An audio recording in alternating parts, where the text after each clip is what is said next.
Hey! You are listening to the Grumpy Guy BJJ Podcast. Hey, what's up, guys? Got to take care of a few things before we jump into this week's episode.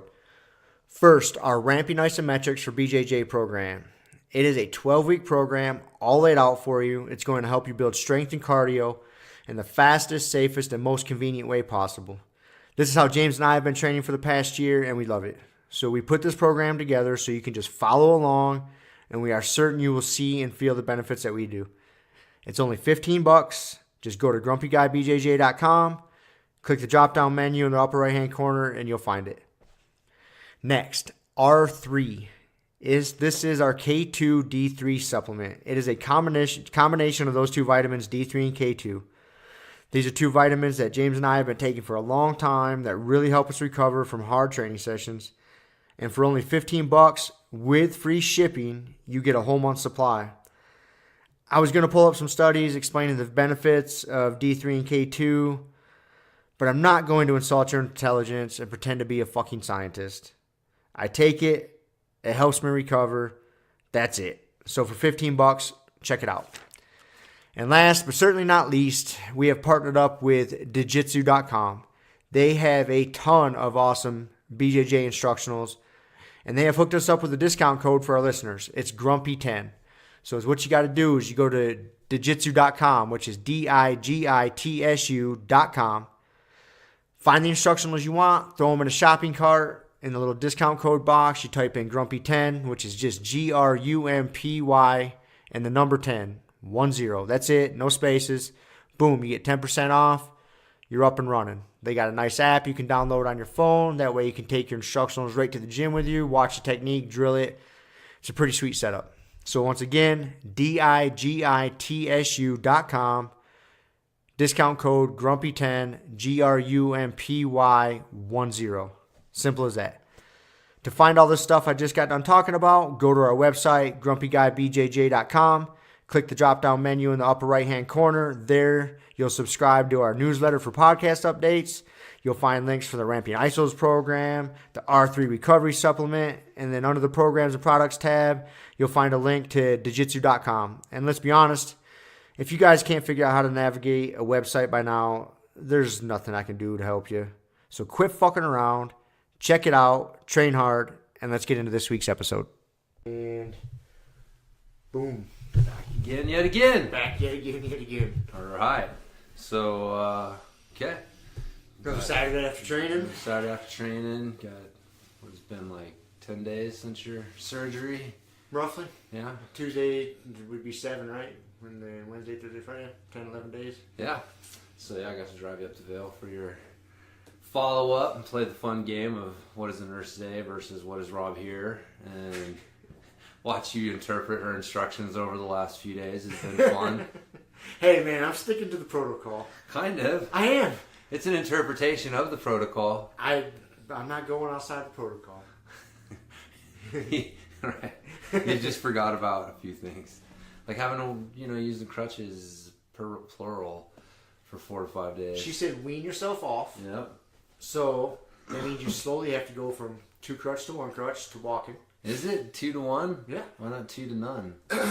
That wasn't the method that I had in my head. Oh. Just 2 was easier, so then 1 would be slightly less easier, and then. It's true. And plus, the PT said, I'm good with you going to 1 crutch. If your leg gets tired and it's a little unstable, go back to 2. That's good. You got some medical supervision. Yeah, I got some supervision. Dude, I believe me, man. Like, I know I pushed the envelope, and I got to clear to ride the exercise bike. I'm not supposed to push with that leg. That leg is just along for the ride. Just put it through the motion, Right. So I'm not supposed to push with the surgery leg, but I got cleared to ride the exercise bike. So That wasn't my decision making. That was also the PT and the Stedman protocol. Yeah. So good. I'm following. I don't want to go through another one of these. No, I know you don't. It's just fun to laugh as you push the envelope with everything that you can, even your recovery. I'm going to do 25 of these leg lifts. She told you if you can do 25 leg lifts, you can drive your car. And I was like, oh, she just told Rob he can drive his car. Yep. Like, I'm going to show you 25 leg lifts. You got through like 6 of them, and she was like, all right, I've seen enough. You got 25 in you. So she may have been a little overwhelmed by you and I think. Me, I wasn't doing anything but laughing. Well, that didn't add to it. So that did add to it. That didn't help the situation. Because like I would say something to her, which wasn't really funny, but you and me would laugh. So you'd be over in the corner laughing. And so I could see the doctor looking at me, trying to figure out what I was What's saying. so damn funny? And then looking at you, and then she'd look at you and you're laughing, and you'd be like, never mind. I know. So then she'd have to go back to figure out what I was trying to get at. And she's asking me about the pain pills, and I start laughing, and she's like, what is so funny about this? Like, I just don't like the pain pills. Let's just leave it at that. We won't mention the knife or anything like that. Me feeling very vulnerable and putting a knife beside my bed. I didn't think that was pertinent information. It's not. For her and my knee. It's good to keep that under wraps. That's kind of what I figured. That goes in the medical record, like, oh, dilated psychotic breaks. Woke up with a knife next to bed. Yeah. So. Yeah, there's certain things you don't want to tell medical professionals. No. I'm guessing that'd be one of them. Yeah. No, you got, well, especially since you're not on it anymore. True. That you learned your lesson. So if you continue to take it and have those thoughts, you might want to let somebody know. So, because you might need help. I don't know. But anyways, yeah. That was the funniest part, was when you told her, like, I'm not taking my pain meds. I'm just smoking weed and doing edibles. And she had just spent like 5 minutes trying to apologize for the pain that you were going through, because maybe they didn't explain how bad it was going to be. And then she realized, like, oh, this guy's a fucking knucklehead. He's not even taking his pain meds. Like, I know she's like, so do you think that might be part of the cause of your excruciating pain? Like, I remember her saying that. Like, I could tell that was about as smart ass as she could be and still maintain professional status. But she wanted to fucking be a smart ass right there. Like, oh, it would have been nice if you would have told us that. But she didn't ask. Because just everybody, they just assume. I'm sure you got to be the outlier, like, as far as, pain meds go. So, But I wasn't really complaining to her about the pain. She asked me how it was doing. I said, well, it hurts like a motherfucker, and... No, you weren't complaining, and that was the funny thing, too. It's like, well, why does she feel bad and apologizing? Because you didn't... I was just explaining, I was like, I get these waves of pain to where, like, I'm almost passing out and puking, and then I'm fine. Fine. And then it goes away, and it's just part of the ride, that's the way I look at it. So she was asking how my knee was doing, so I told her what was fucking going on. And I wasn't expecting her to fix it. Yeah, I think somebody says something negative, and people feel the need to, say sorry or whatever. So, because the whole scene was hilarious. I'm like, why is she apologizing? And then when she realized that she didn't even need to apologize, and so yeah. Then the leg lift thing, and then your crutches, you need them for 4 to 5 days. And there were just a few times when I could see her trying to figure out, like, what exactly is this guy doing here? Well, the whole crutch thing, that definitely leaves so much room for interpretation, you know what I mean? She says, wean yourself off crutches in 4 to 5 days. So that means I slowly have to start putting weight on my leg and walking. Totally at my discretion. No. She gave you specific instructions. See, this is where, this is an interpretation of the protocol. She said, wean yourself off the crutches. She said, use them, and then eventually when you're at home, if you want to walk to the kitchen without them, you can start doing that. Mm-hmm. Just use them while you're out in public, and over the course of the next 4 to 5 days, use them less. And so there was, a specific... starting point. Oh, see, okay, I see. That's just because I think you misinterpreted it. I see what you're saying. That was an example. In case you didn't know what to do, she was just giving you an example. She was giving me an example of what weaning was. So her idea of weaning and my idea of weaning was a little different. So she wasn't giving you instructions. Correct. It was just a suggestion. In case I didn't understand, because she probably figured I had... That's what all the years of medical school are for, is for making suggestions. Okay. She probably figured, due to my demeanor, that I may not be the brightest man. And so if I didn't understand what weaning meant, she had to give an example. Right. We need to wean. She's like, this guy doesn't know what wean is. I need to tell him what that means. That's the way I saw it. Okay. All right. again, what did she say versus what did Rob hear? It was a fun game. I think I scored pretty high. You scored pretty high. I did. So, but anyways, it has been fun pointing out the little discrepancies here and there. So, you got your own knee brace that you found, and again, it's just fun. I know you're doing, like, you have a reason for what you're doing, I know, but it's still just fun to look at it and be like, Rob, this is not what she said to do. How hard is it to follow instructions for a week? It's tough. It is tough. It's tougher than you think. When you got a lot of time to lay around and think about things, it's tougher than you think. Yeah, I know, man. Being hurt, that is definitely, and it's like the problem is that so many injuries and things that we get, like, you can do stuff to speed the process up of healing, but then there's like certain things. No matter what, you're not going to speed it up. Yeah, and it's hard because, like, we're both, like, so proactive. Like, dude, Kaylee gets on me all the time. When I'm hurt, I'm just, like, massaging it, rubbing it out, stretching it. She's like, leave it alone. I'm like, no, I'm gonna make this thing feel better faster. I'm not just gonna leave it alone. And so, yeah, our own thing starts working against us with some of the injuries, and that's the hard thing, man. Like low back, ribs, fucking knee surgery. There's just certain things. Gonna speed it up. No, you just gotta like let it heal, and then just get back after it once it's healed. And trying to like do shit while you're hurt is where people fuck up. They're trying to toe that line, like how much can I do? That's not be too much. I'm aware of that. I'm being real cautious. I am, because Jenna was explaining to me the other day too that.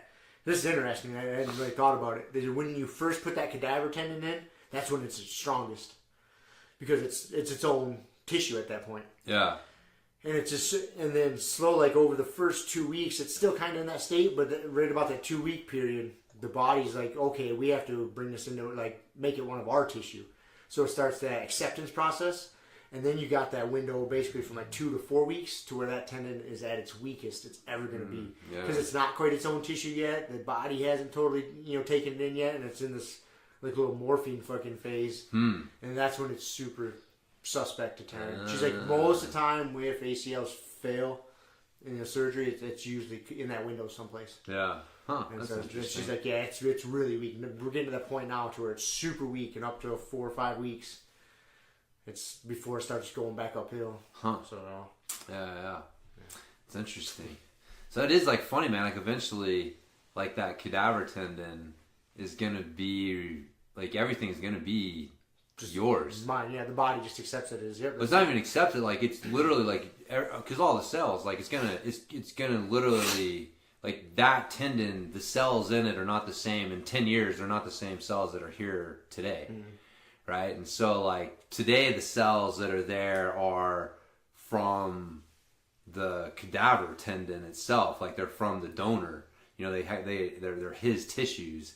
And in, like, 10 years, I think it's like every 7 years, your body replaces. Some tissues are faster than others, but, like, like with every 7 years, you've literally replaced all the tissues in your body at least once.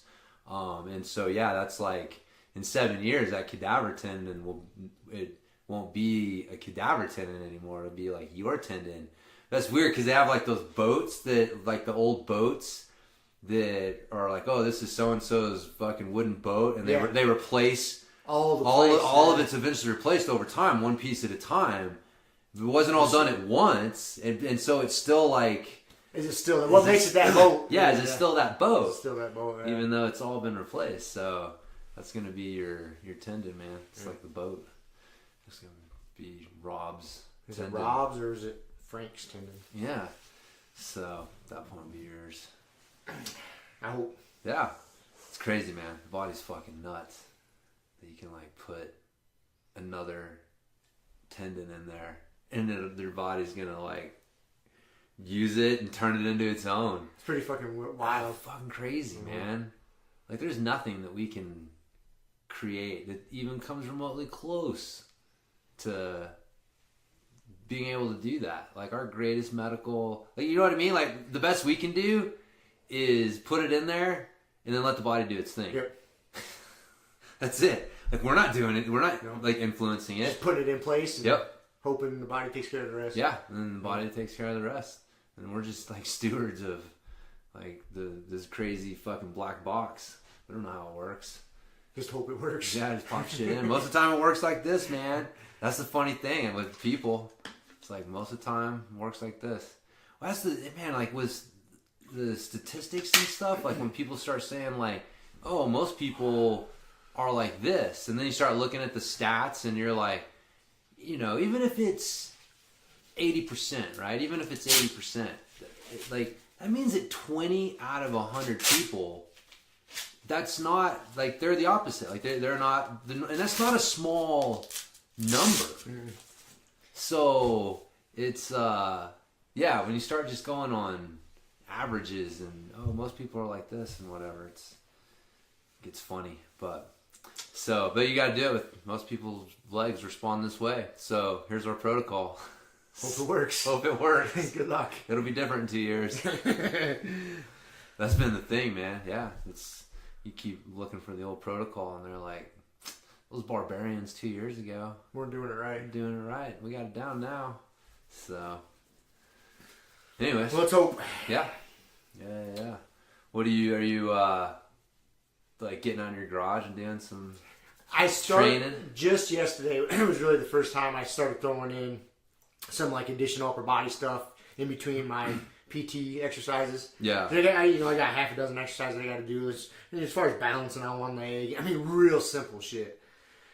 And so I'll do like a set, and then in between I was taking a mace and doing just like some pullovers, seated pullovers, not standing up, just seated. Yeah. So that my legs are totally resting, and doing some pullovers, and then what else did I was doing something else too. Oh, it worked out pretty good. I got a dip station on my squat rack. Mm-hmm.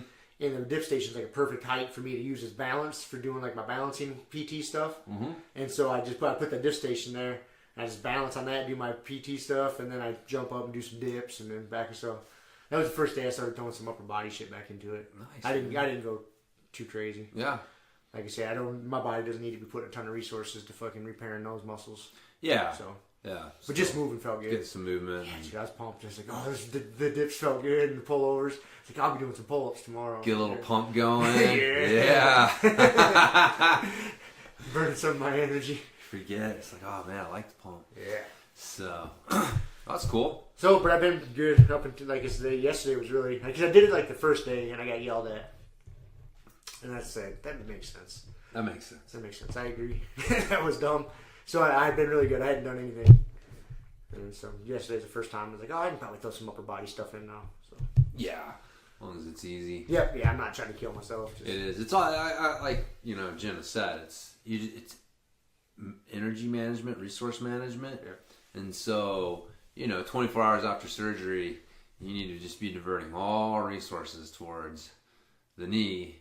At this point, it's just, you can divert a little bit of resources towards just maintaining and doing some stuff. But yeah, same thing. It's like, man, just body's only got so much energy. Just lay down. Yeah, let the knee heal, man. Let it recover. And yeah, unfortunately too, it's we just don't, as we get older, man, they just don't heal like they used to.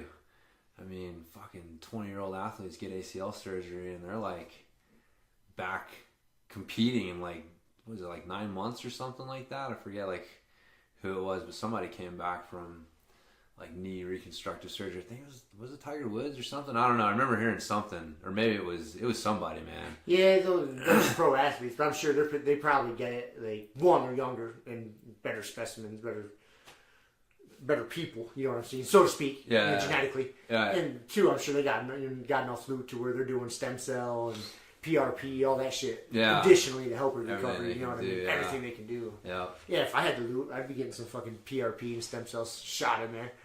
To help it heal up. Fuck yeah, I looked at it. It ain't cheap. Right. But I considered it. I was like, that'd be fucking cool, but it is still definitely not cheap. Yeah. So. Yep. So, anyways, well, it's cool we get to do it. It's funny.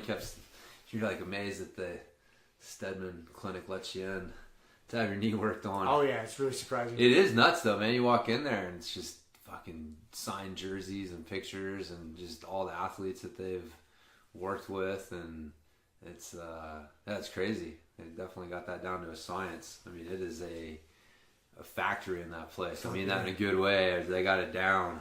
Everybody in there knows what they're doing. Everybody's got a job. Yep. And they just get it done and drop it off to the next person, get it done, boom, boom, boom, boom. Yeah. Man, that was probably just the messing, or the interactions with that place were probably some of the smoothest I've seen with like a hospital medical place. I mean, they're pretty on it, and a little behind, which is par for the course, but you could definitely tell. It seemed like they were like trying to respect your time. Yep.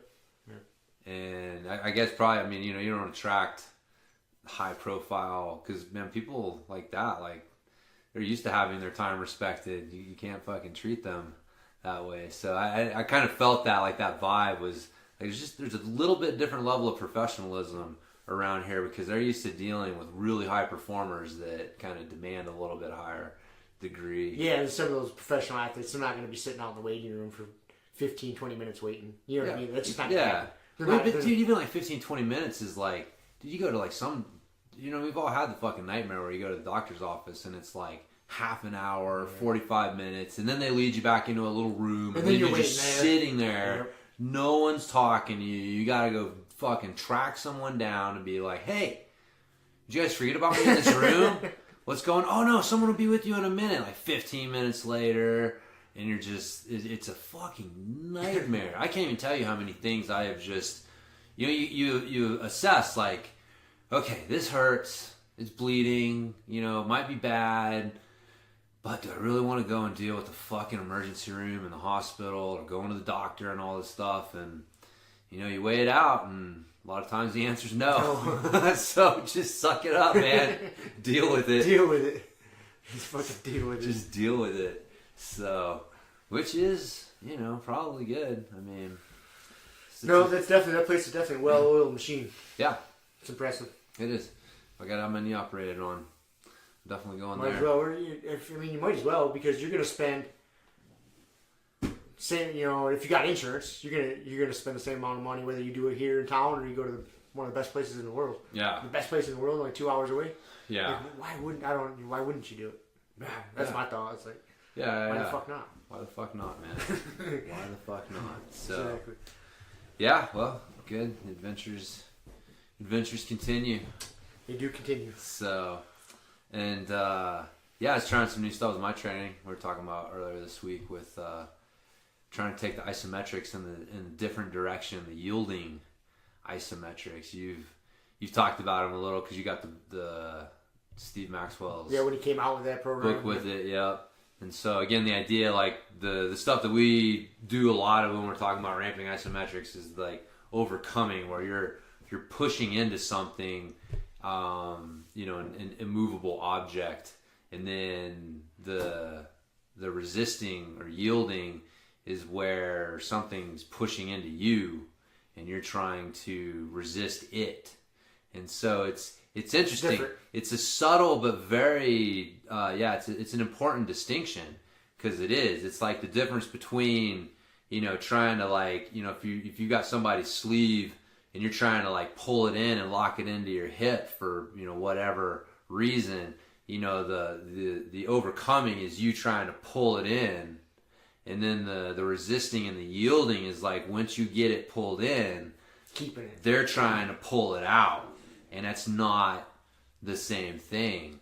And so working those two ends is I think important, and something we've both observed too is that the overcoming isometrics, they don't, where you're pushing into something, like, man, the heart rate does not go as high as you think that it would. Like, you're breathing hard, but the heart rate's getting up into like the 130s, 140s on like the hardest ones, where you're doing like the squat or the deadlift, and you can be doing like the chest press and the other ones, and the heart rate staying down in like the 120s. And it's interesting, because you feel like you're breathing. It's not easy. And so, but man, those yielding isometrics, man, they fucking jack your heart rate. Yeah, I've thought about that. You know what I think it is because when you're doing the yielding isometric, say you're doing a flexed arm hang, you know, pull up hang. Yep. So you're resisting the gravity and it's yanking you away from the bar, and so you're resisting something that you can't control. I mean, all you can control is how long before you bitch out, right? And so and when you're doing it the other way, like you're doing a chest press with a belt, yeah, like we're mentally tough and you think you can push your body to everything it's got, but there's like a rev limiter there. You know what I mean? Like, do you know what I'm saying? Like, I think it would take. I mean, there is people that can do it. But I'm not there. But be able to push yourself hard enough in an isometric to where your heart rate gets super jacked. You know what I mean? Like it's probably some sort of I don't know. Governor, so to speak. Yeah, I don't know. I mean, because you're stronger eccentrically than concentrically. So you can always lower more weight than you can lift, right? So like, you know, bench press, you can lift 200 pounds. Guarantee we could put like 250 on there and you could lower it under control. Right. And so the tension levels that you're able to handle basically are higher eccentrically than concentrically. So you think that's why? I think that's what it is. Yeah, you're able to like achieve higher tension levels, and part of it is like you were saying is like you're not controlling it. Like the weight is the weight is the weight, and as you get tired, you're having to work harder and harder and harder to maintain those tension levels. Whereas like with the overcoming and the concentric, like you're in control of the tension levels to a much higher degree, so you're ramping them up as opposed to, you know, holding on, you know, because when you're doing like the chin up hang, like, you know, get up like halfway, or, you know, your chin's just barely over the bar and then hang in there, and like it doesn't get harder as it progresses. It's like you're holding the same amount of weight from the first second to whenever you end, versus like the overcoming ones, the tension level during the first 30 seconds is different than the tension level during the last 30 seconds. And I think part of it, like you just can't produce as much tension when you're trying to lift concentrically. And so I think that's part of it, is the tension levels you're able to generate. But part of like what you're saying is like, man, you're not in control of it. No. You're just holding on until you bitch out. That's all you can do. And I kind of like, dude. I think I like the yielding ones better. I think there's something there. I mean, they're pretty close to the same. Yeah. But if, you know, like say you put a gun in my head, I had to pick one. It's the only one I could ever do forever. I would probably go yielding. Dude, I feel like the yielding ones, because of the tension, like in the way that I was doing them with the bands, I think the bands really like lock it in. And so using the bands, you know, again, just, you know, people listening, like, you know, we got the one where you, like the row with the belt, right? You're sitting on the ground, you got the belt around your feet, and then you grab the two ends and you're rowing it behind you. Then you can take like a band, and like a pretty thick one, like one you'd use for like assisted chin-ups or something like that. And then same thing, like wrap it around your feet, and then you're rowing in and you're holding. So it's the exact same position, the exact same move. It's just the difference is the band is trying to pull back and straighten your arms versus you trying to like break the belt. And dude, it's night and day, the tension levels in your back and the muscles and how deep you can feel with that banded one versus the rowing one. But what's interesting is when I did the rowing one today, I felt like I was able to get more out of it because of the banded ones that I did on Tuesday.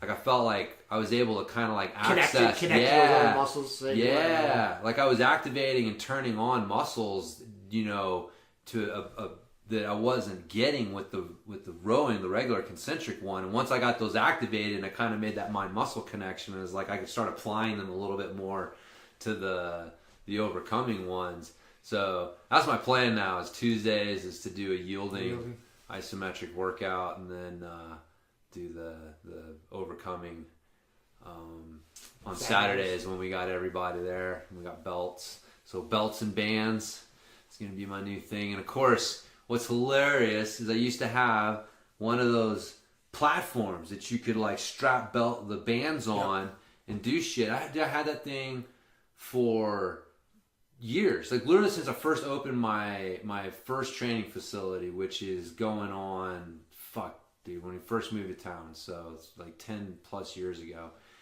And I had that thing, I barely use it, you know, like, because banded training is one of those things that sounds great in theory, Then you start working with people and you realize, like, dude, people are so far away from needing this advanced training that you almost never get to that point. Like, they just need to work on the fucking basics. And you need to throw some bands, banded deadlifts or banded swings in for fun every once in a while.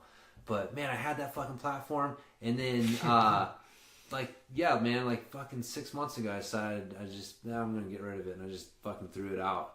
And now I'm sitting here going like, fuck, man, that's what I could be using for like my deadlifts and some squat stuff. And so, anyways, I'll have to think of something else.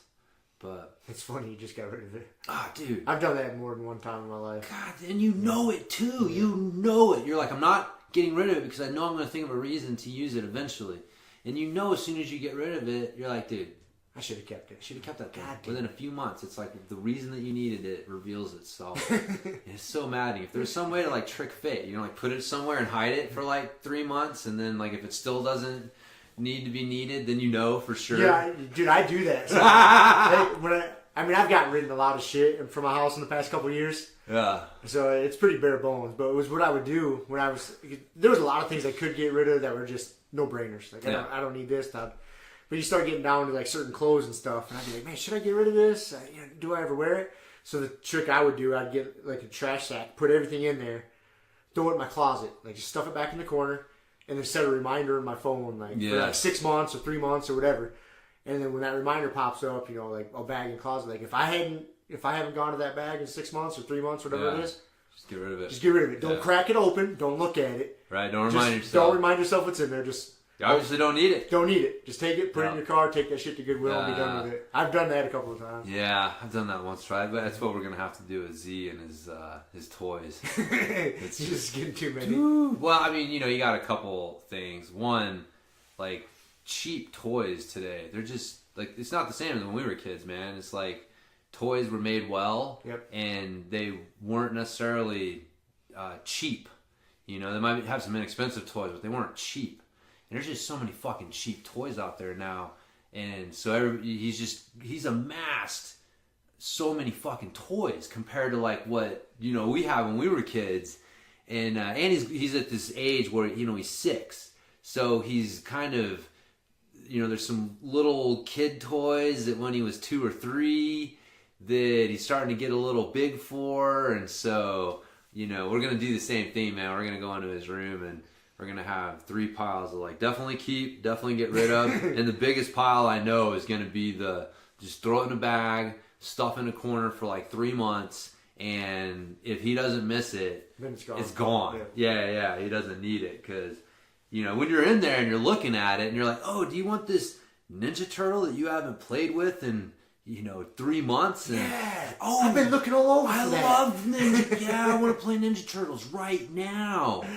Like, I want that thing. It's like you always want it when you're going through it. So, yeah, it's hard, man. It's hard to get rid of shit. Dude, I had that with my T-shirts the other day. Yeah. I fucking counted out 32 T-shirts. And I was like, dude, I could literally wear a T-shirt a day for a month. And then do laundry. And Keely's like, well, that sounds like a good plan to me. And, but, yeah, I was like, this is crazy. Like, I can't even wear this many T-shirts. So I had to go through them. I managed to get rid of 3. Hey, you gotta start somewhere. I know, but you know what I mean? I'm like, oh, I like that T-shirt. I like that one. Just like you were talking about with Z. Oh, I love Ninja Turtles. Yeah. It's like, oh, I love that T-shirt. Like, that's why I got this Old Man Strength one on, because I came across it. It was in there, and I was like, oh, man, I haven't worn that one in forever. So it's like, oh, I can't get rid of that. Kelly got it for me. I mean, and that's just like my wearing T-shirts. I actually have another drawer with my, like, collector's T-shirts. The T-shirts that like I'm not really gonna wear. Right, but you're definitely not gonna get. Yeah, man. I got my Blue Steel T-shirt in there, and some of the Rick and Morty T-shirts that I've gotten from Shiloh, but every once in a while I'll bust one out for fun. But yeah, I got my everyday. I had like 30 fucking some odd T-shirts there, and then I got another drawer full of like my keepsake T-shirts. Special occasion T-shirts. Jesus, dude, this is crazy. And the problem is every month the BJJ box sends me a new fucking T-shirt, or mostly T-shirts. Sometimes it's a rash guard or something else, but 80+% of the time it's a t-shirt. So my jiu-jitsu t-shirt collection has just exploded. It's good. Yeah. I like the Reefer Madness one you had on.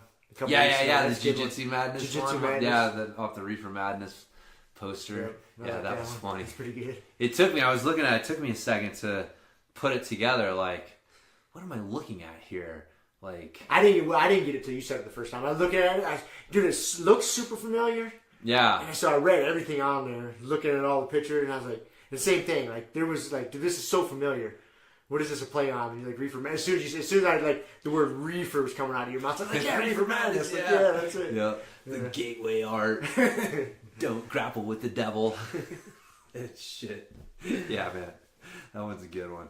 That's the funny thing, man. I mean, there's some great jiu-jitsu t-shirts, so. Speaking of Reefer Madness, though, we got to share this story. We should share this story. Okay. So, your first trip to the weed store here in Colorado? Yeah. I've been to one weed store before. It was in Bend, Oregon, and and that's it. That's been my experience with the weed stores. So yes, Rob was my guide into the wonderful world of Colorado weed stores. It's fucking amazing, wasn't it? It's amazing, man. Yeah, it's like I told you too. The funny thing that really cracked me up was the whole time we were in there was old people coming in buying weed. Yep. Yeah, I was going to bring that up if you didn't. We probably saw, 6 other customers? Yeah. Give or take, in the time, there was a couple people there when we were there. Then Yep. a couple people came and went.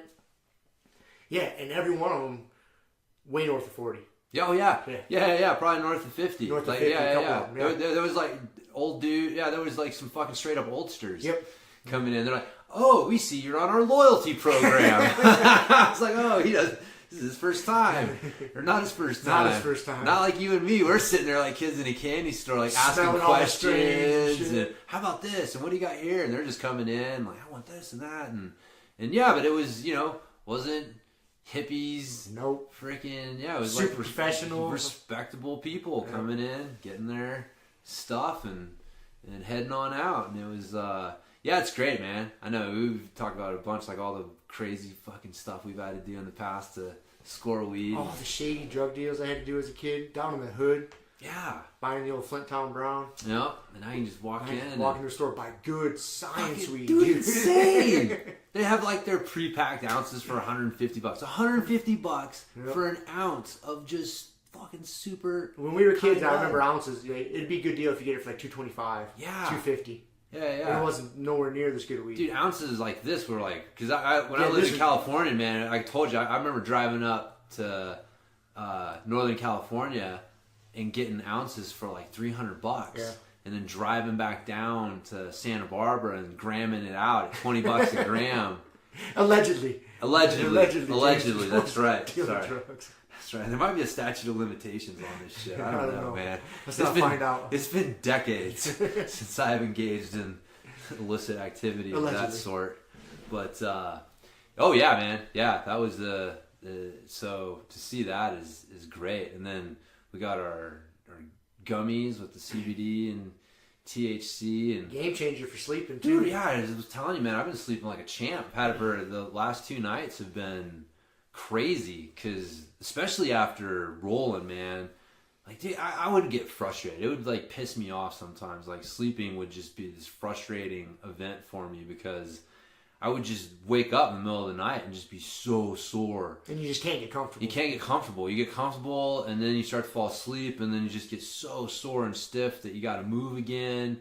And it's just, your sleep is shit. And training, as much, 5 days a week, it was like that more often than not. And so, yeah, the last couple of nights taking my Rob Hots gummy. I think it's pronounced Robots, but it's Rob spelled Hots. Rob Hots, so it's Rob Hots. It's Rob Hots. But yeah, it's been go to sleep, not sore. If I do wake up, it's not like my mind's not busy and racing like it is sometimes, and it's been nice, man. I'm like, I hope it sticks. Like it's not coincidence, that you just happen to have like 2 really good nights. It's not that, but I think it is. I think it is, because that's been my routine. Because my knee, basically, dude, this thing is like in a constant state of discomfort. You know, obviously I'm not taking the pain pills, and it just is what it is.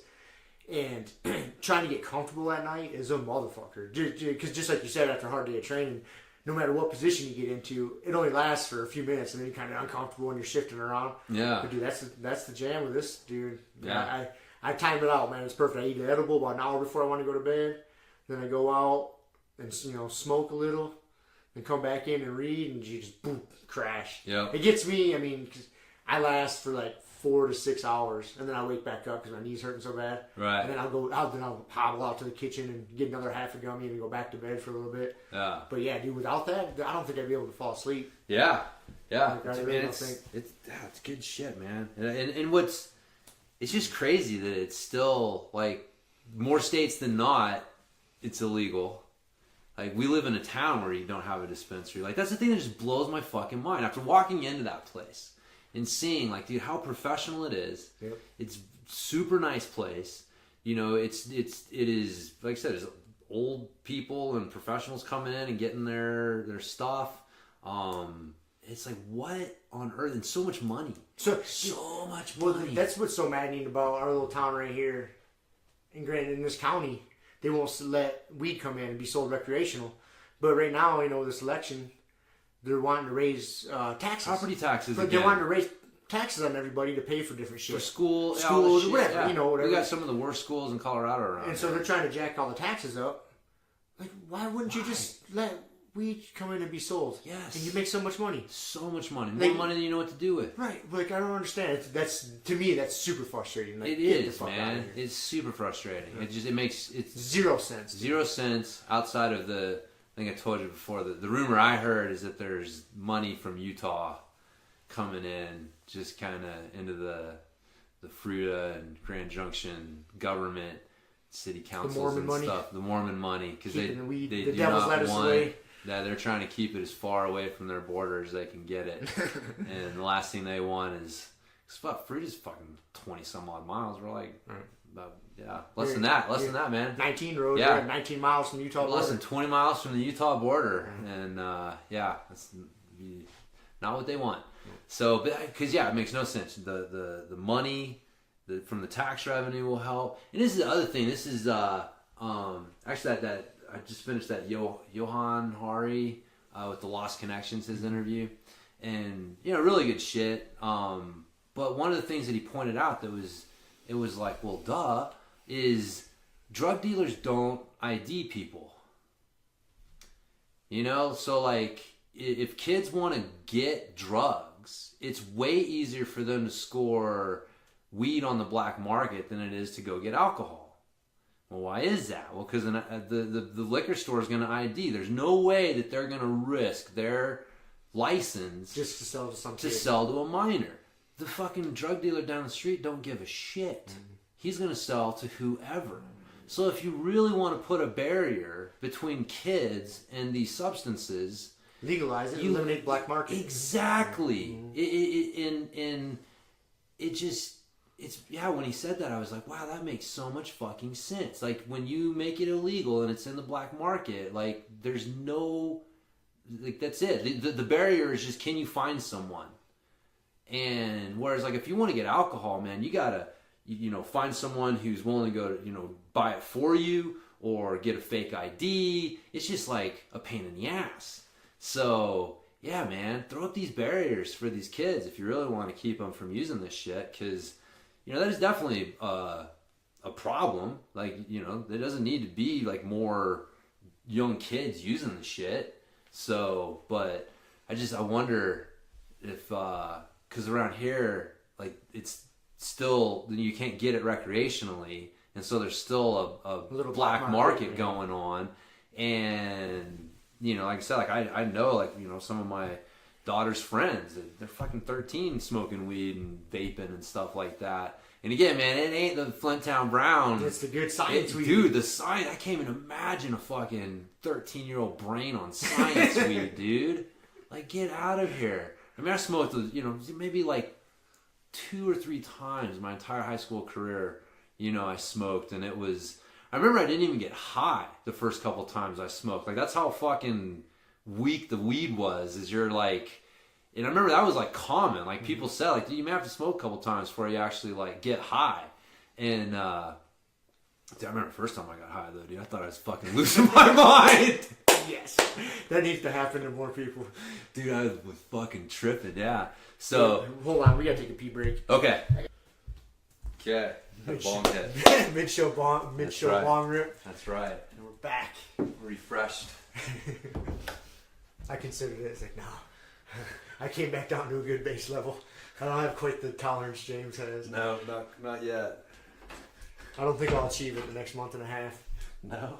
I got faith, Rob. I'm going to try. Sounds like quitter talk to me, buddy. Speaking of that, so... Tell your little inner bitch. So our first trip to the weed store and all the cool shit we saw. Yes. But then we got the blunt for the ride home. Oh, the blunt, yes. The pre-rolled blunt. Yeah, that was... Fucking thing was amazing. That was awesome. I hadn't had one of those in forever. Years, dude. Years and years. Decades. Man. Probably, man. Probably. I can't... God, yeah, it's probably been about that long. I can't remember the last time. I remember when I lived in Massachusetts. I had a buddy. I lived on Cape Cod for a few months and had a buddy. And it was just... That was the routine, man. We'd go and score some fucking weed. Get an eighth, go to the store, get our Phillies. The Swisher, the Phillies. The Phillies blunts. And it was just, yeah, you could get like 3 blunts out of a bag and then gotta go get, yeah, that was pretty much all we smoked was just blunts, man. You forget how good of a combo it is. Yeah, it is. I remember the first time I smoked one, it's like, ooh, this is different. And if you even take those pre-rolls that I bought, it tastes like there's some sort of tobacco in there too. Yeah, I wonder if there's there's like some tobacco in that paper. Or something. Maybe that's what it is. Or something. They kind of that sweetness to it. Yeah.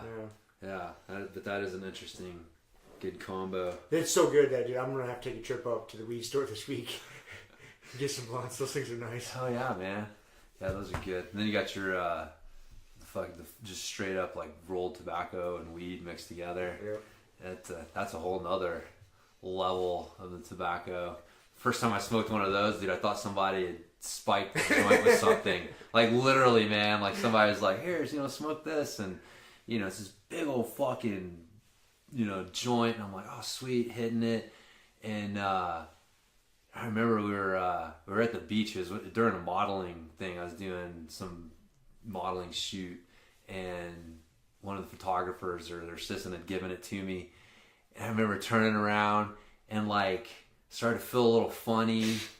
And I was like, the only way to describe it is like the colors shifted. Colors shifted? Dude, honestly, like that's the only way to describe it. I can totally visualize it in my head. And it was like just everything, the colors shifted. And I was like, oh no. Something gonna be good. Yeah, because, I've done hallucinogens before. And I was starting to like, be like, oh no, I'm starting to see some telltale signs. Some visuals. And yeah, what is going on? And I almost, man, went up to the guy and said, look, I'm cool, but I just need to know what was in that thing so I know what to be ready for. Because if I'm going on a ride for the next few hours, like, I just want to know what's going on. That's it. And, but yeah, it started to like mellow out, and then I started to realize like, oh, okay, like there's tobacco in there. And, me not smoking cigarettes on a regular basis and inhaling a bunch of tobacco, because I was smoking it like a joint too. I'm like, I remember over in Europe, man, they call them American joints because they don't smoke straight weed over there. Again, things may have changed, but when I was over there, it was like they all rolled it with at least a little bit of tobacco. Maybe not like full on, like, I have it. It was at least a little bit. And they thought like smoking straight weed was like heroin or something. Oh yeah. There were dudes that we hung out with that wouldn't touch them. Like me and my buddy would just roll a joint. And especially we would fucking roll a joint, and then we would take hash and put it on top of that. And they were like, dude, that's like crack and heroin combined. They were like, they wouldn't touch them. And they called them the American joints. Like, I don't smoke American joints, sorry. They're like, what the fuck are you guys talking about? This is how you smoke weed, right? And no. So again, I'm sure times have probably changed, but I remember that was hilarious, man. People being like, no, man, I don't smoke American joints. Well, it is. I mean, it's a different effect. It is. It's definitely different. Just straight weed as opposed to the tobacco and weed. It's definitely a different effect. Yeah. Yeah. And, you know, I think over there, again, at that time, smoking cigarettes, this was like the late 90s. So, you know, like tobacco and stuff was, everybody smokes cigarettes or rolls cigarettes, or it's just an accepted thing. So I think it's just like, oh, it's almost more like they were sprinkling weed in their tobacco. Yeah. You know, it's more like an additive to their tobacco than the other way around. With us, we're smoking weed and we'll add some tobacco to our weed, and they're smoking tobacco and adding some tobacco to their fucking, or weed to their tobacco. So, and it's a different effect. It's different game. For sure, man. But yeah, I mean, that's like some of that stuff we were talking about, like having to go to the parks in Milan and Athens and haggle for weed and buying oregano and shit, and like having cops coming into the park and shaking people down like right next to you, and you're like, fuck, dude, we gotta get out of here. And now we just walk into the goddamn weed store, show them an ID. That's it. They're like, take some stickers, man. Have some swag. Oh, you guys are residents, you get a discount. Fucking, we love you. And we're like, we love you too, man. They even wrote the word love on the side of the pre-roll joints. That's right. That's right. Spread the love, man. I think it's the name of the weed. Pure Love or Pure something love. like Oh, it was, wasn't it? Yeah. It was a Pure Love 2-1. That's what it was. Yeah. It's the high CBD content for the pain relief. So, yeah, man. There you go. And there you go. There's our weed store story. So, and it's been like the main. Smell something. We've been talking about my knee and weed a lot in the past couple weeks. each episode. Yeah. I think the only thing we haven't touched on that we touched on like the past 3 weeks is some sort of transgender topic. We haven't offended the transgender community yet on this episode. Man, maybe we just try not to today. We could ignore them. Indifference. There it is. We can be insulting indifferent. them by being indifferent. That's it. When we don't talk about them, it's even more insulting than when we do. Our silence is deafening, insulting, or whatever the case may be. So, yeah. Anyhow. So you want to dive into what we're going to talk about today, or didn't you have some like fucking? We were talking about some bro science shit you looked up. Well, I started looking it up, but I didn't really look it up enough to talk about it. But fuck it. Oh, that's right. That study. Then recently, I kind of caught it somehow in like a podcast. Somebody just mentioning it. Yeah. It was some sort of new study. I think it was done by a pretty reputable place, college or something, about eggs causing cancer. We're back to the whole eating too many eggs causes cancer thing. Again, dude, I saw it, like the title of it, read like one article on it, and I hadn't gone past that. So yeah, I'm sure it's fucking bullshit. Probably, yeah. Be interesting to dig into, but just for eggs, man. They're in, then they're out, and then they're in again, then they're out. It's like, can you guys just make up your mind? But yeah, I don't know. We were talking earlier. It's one of those things like, dude, people have eaten eggs forever. There's thousands of years.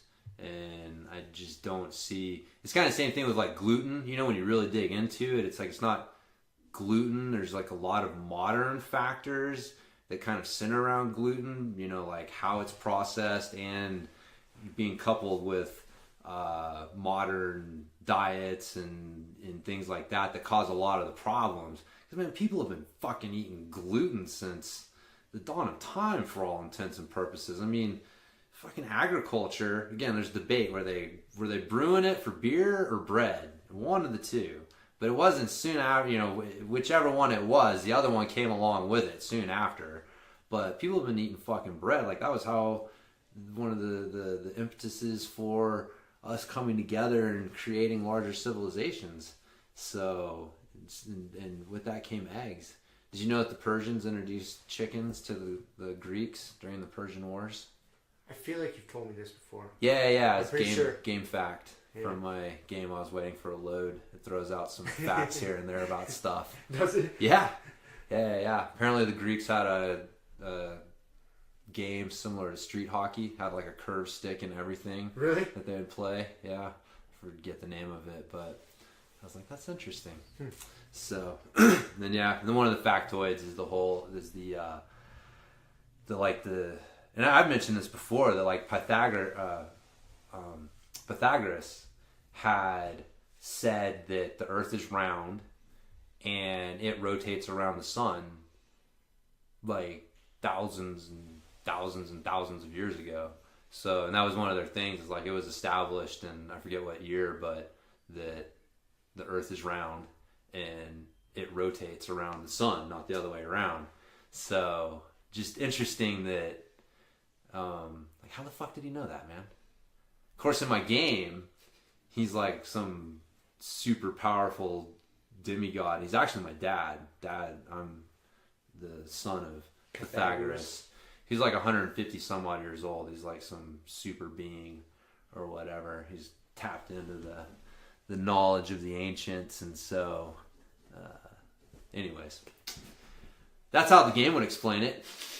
Speaking of like gods and crazy shit, I watched Avengers: Infinity Wars. Finally, I watched it the other night. Yes, what'd you think, man? Pretty good movie, man. It's a good movie. It's definitely exciting. The next one's coming out like in about a month. Is it? And yeah, I'm looking forward to it, man. It was worth watching. Yeah. Did the ending, even though you knew like kind of what was coming, it still was like whoa, really?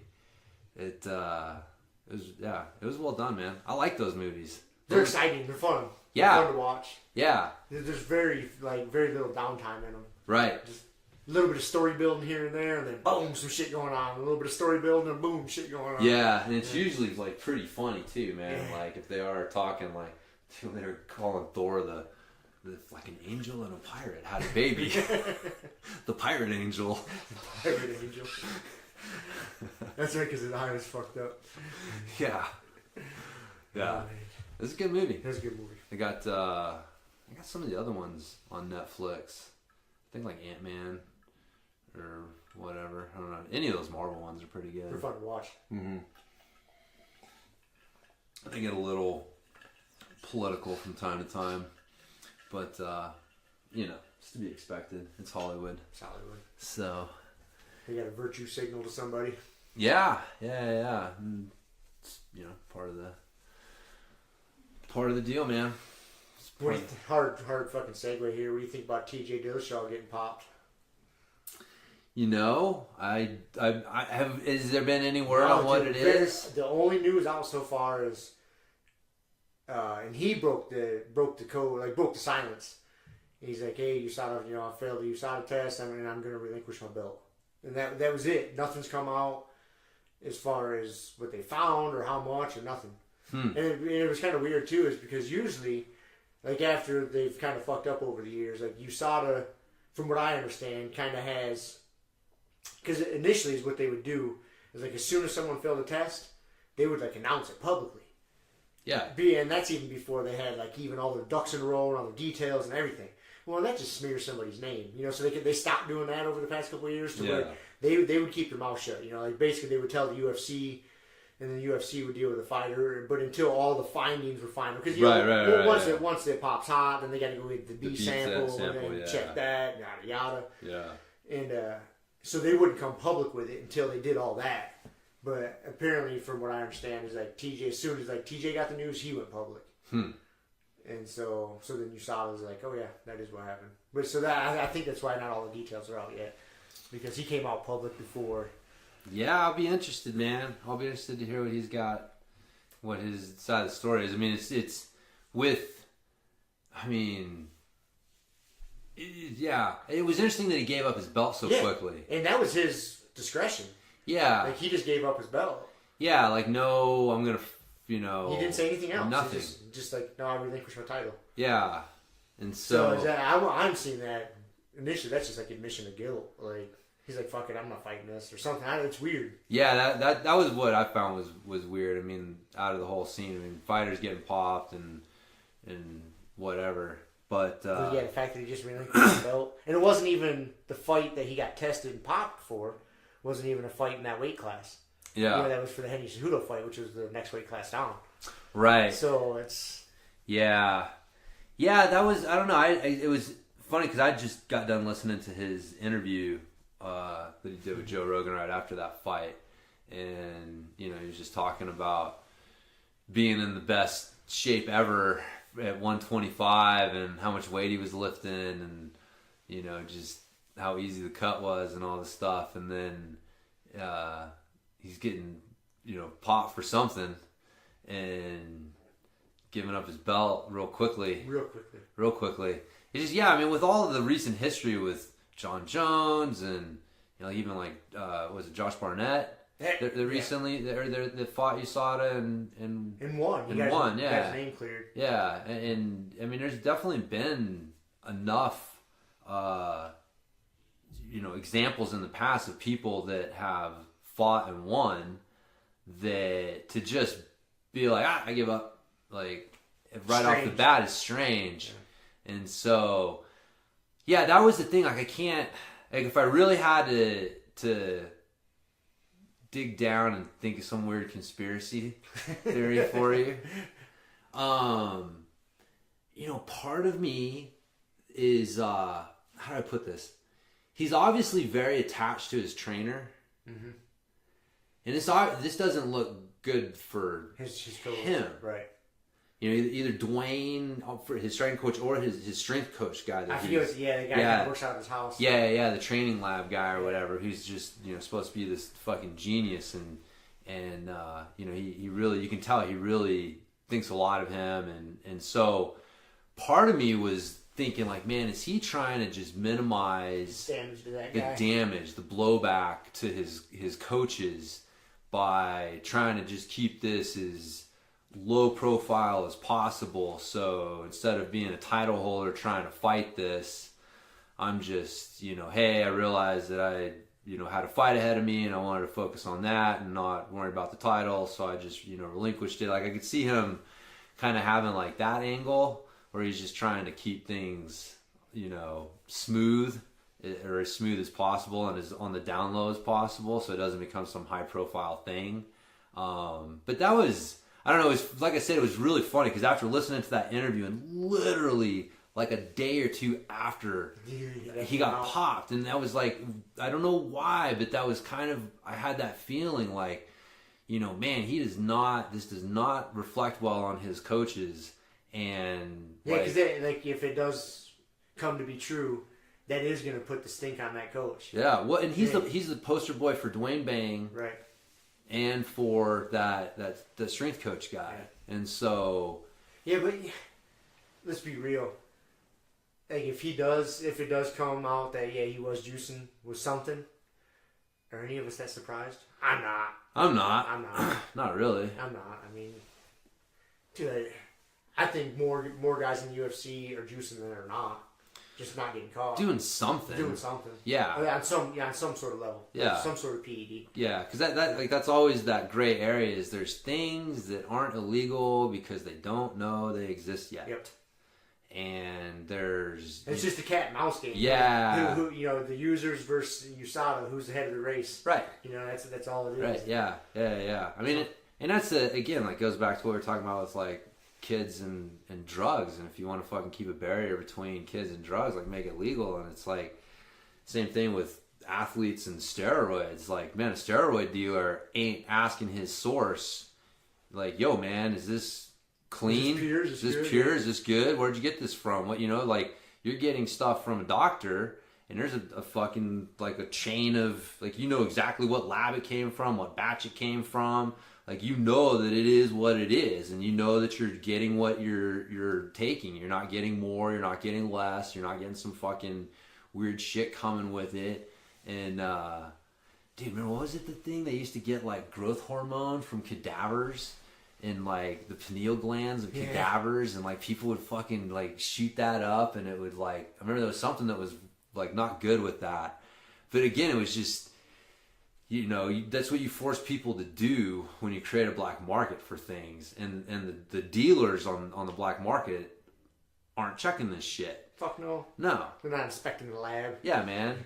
So there's no quality control in the black market. market. So you're asking these fighters to like put their lives in danger on some level, and it's all horseshit.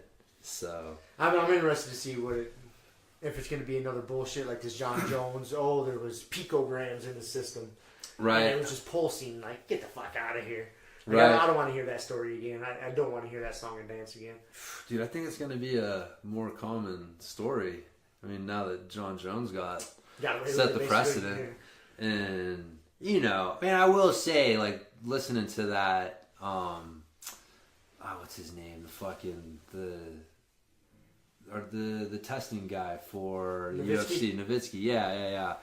You know, I gotta admit, man, he definitely sounded, there was some, when he was interviewed and he was being asked about all the John Jones shit, I mean, he had a couple good points, like, you know, you're getting these labs in this arms race for their testing, and like how low of a level can they test for starts to become like a selling point for them.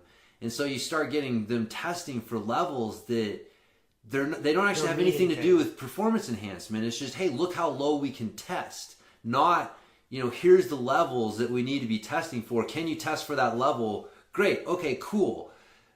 And so, like, I did kind of, like, you know, if what he was saying, without me looking into it at all, you know, is true, and I can see that being true, you know, just that you can detect levels of shit that just don't really have a biological impact. But yeah, you shouldn't be fucking, who knows, man? Who knows? I'm placing my money on Anavar. I think Anavar is the drug that, like, a lot of female athletes take it. Yeah. And being that he was trying to, like, cut down on weight, I think, if I remember right, this is my bro science, Anavar is one that, like, helps preserve muscle.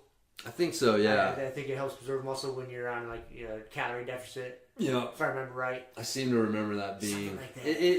It's more of a, like, it's not like one of the heavy anabolics. Yeah, so it's not meant to get you jacked. Yeah. It's meant to help with endurance and prevent muscle wasting. Yeah. If I remember right. And I would, that's where my money's at, if that's what it is. If we're getting a TJ Dillashaw steroid, huh? We're going. Anavar. Okay. Man, I don't even know, because they never call them by their just fucking street names. True. They're always like, he tested positive for this metabolite, and it's like, you gotta dig into it. That? It's like, what is that? It's like, oh, dude, you know, it's just funny. Like, nobody tests for that. Like, when was the last time someone got popped for DECA? D-ball. D-ball. I wish they just come out of the He article. pissed hot for D-ball. Everybody be like, oh, okay. Yeah. It's like, what are you guys talking about? Just put it in our lingo, man. But I guess I don't want to encourage people, because that's the thing too. People are like, oh, that's what he's on, huh? Look at that motherfucker. Like, I ain't getting tested yet. So, must be good. But anyways, that's been the game forever, man. Forever. Remember fucking Dan Duchesne and his steroid underground handbook, or underground steroid handbook from way back in the day. It's because, yeah, I mean, dude, we've talked about before. I remember when they tried to deny that bodybuilders were using steroids. It was all the Weeder principles in Mega Mass 2000. It's so absurd just to even say those words. Yeah. I remember there was a point in my life as a kid, I remember thinking that, like, no, these guys aren't taking steroids. They're being tested, man, yeah. They're promising. It's all the supplements and the hard training. The Weeder principles. It was all fucking 56 of the Weeder principles. Or however many there were, man. But yeah, I bought into that. And then I remember it was old Bill Phillips and Muscle Media 2000. They were the first ones to just start calling bullshit and being like, no, man, these guys are all juicing. You're never going to look like that. What you need to do is take creatine for fucking $120 a kilogram or whatever. Like, remember that shit was like expensive. God, shit, so dude. expensive. So expensive. The phosphagen, EAS phosphagen, that was like the only creatine on the market for a while. And yeah, and then you take it, you save up, you get it, you fucking take it, and you do the grape juice, because, you know, it's supposed to spike the insulin and help it get in, and you're drinking all the water because it's supposed to, like, fill the cells and intracellular hydration. Yeah. It pulls water into the muscles, and you're gonna get strong, and you're gonna put on all this weight. And like the first 2 weeks, man, you're supposed to see, like, just be a different person. It never happened. I'm always thinking, what's wrong with me?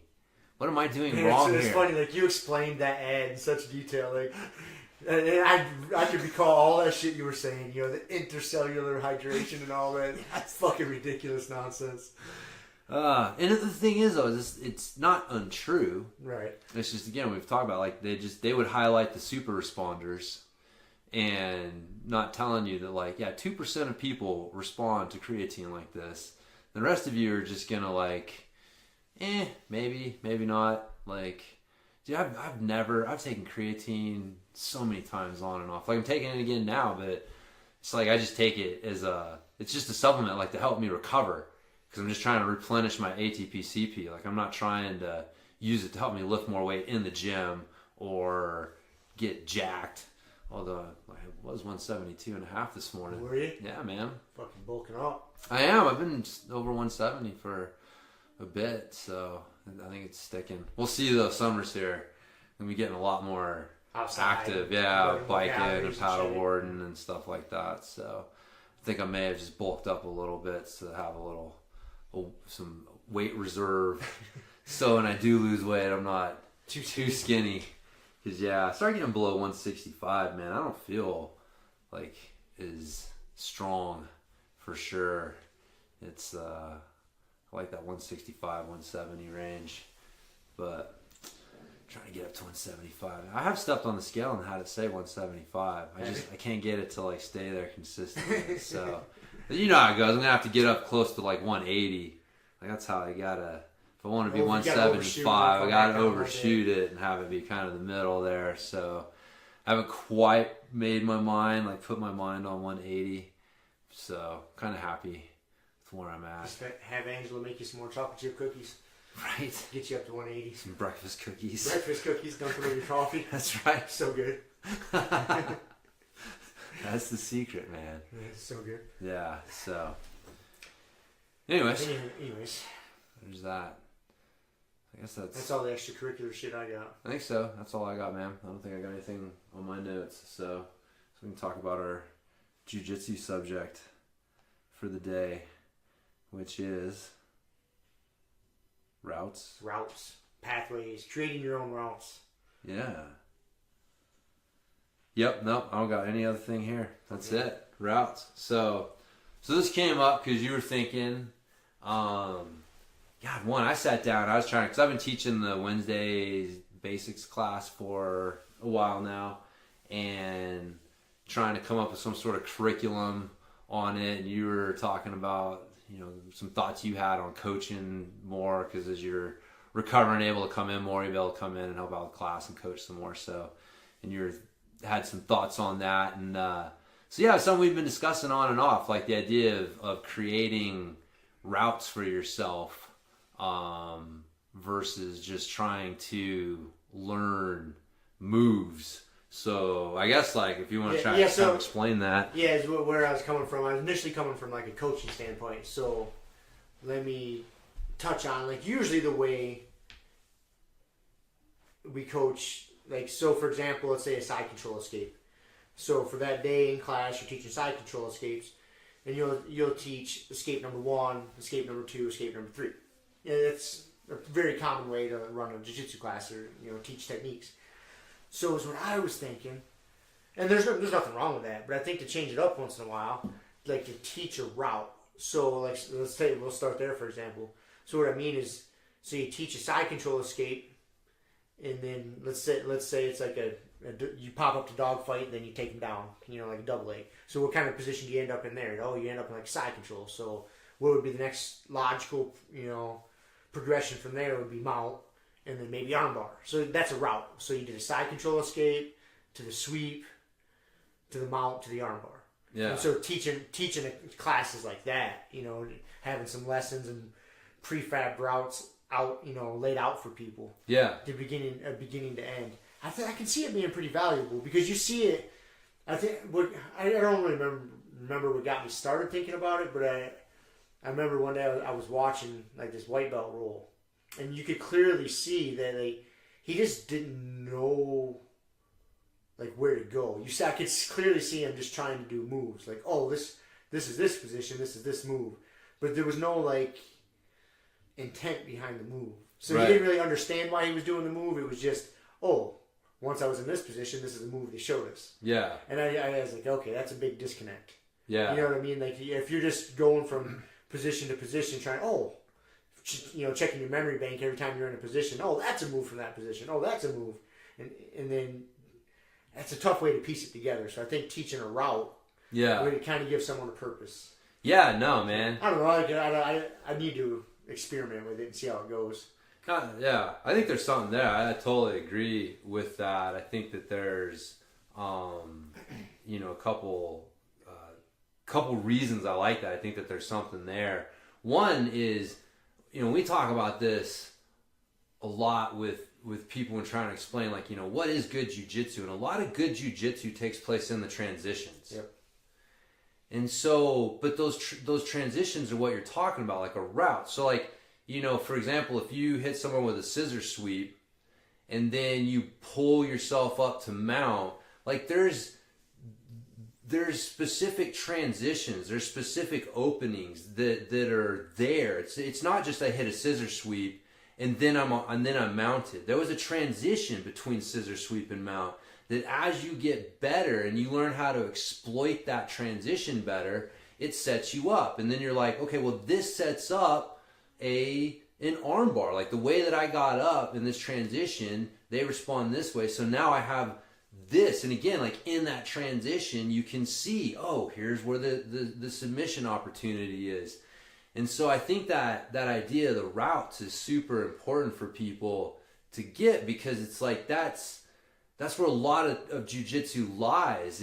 I was talking about with this earlier, like I hate starting in top side control during positional sparring, because you never find yourself in just like standard basic side control, because you pass the guard.